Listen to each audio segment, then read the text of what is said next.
মহাসমাবেশ করতে গিয়ে কেমন অভিজ্ঞতা হলো? আপনারা কি কোনো বাধার সম্মুখীন হয়েছেন বা কোনো ভয় ভীতি দেখানো হয়েছে আপনাদেরকে? আপনারা কি ভয় পাচ্ছেন? রাজনৈতিক এবং প্রশাসনিক দৃষ্টিভঙ্গি থেকে বলবো যে আপনার আমাদের সমাবেশটি হওয়া কথা ছিল জেলা স্কুল মাঠে এবং সব প্রস্তুতি সম্পন্ন হয়েছে সেভাবে, প্রচার হয়েছে সেভাবে।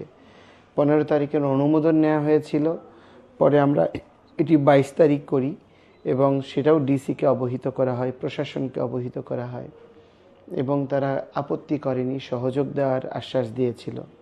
কিন্তু হঠাৎ করে আপনার 20 তারিখ রাত্রে আমি যখন রংপুরে পৌঁছাই, তখন পৌঁছানোর পর থেকেই 21 তারিখ সকালবেলা থেকে প্রেক্ষাপটটা পরিবর্তিত হতে থাকে। তারা প্রশাসন থেকে আমাদেরকে ডেকে জানায় তারা মাঠ ব্যবহারের অনুমতি দেবে না। পরবর্তীতে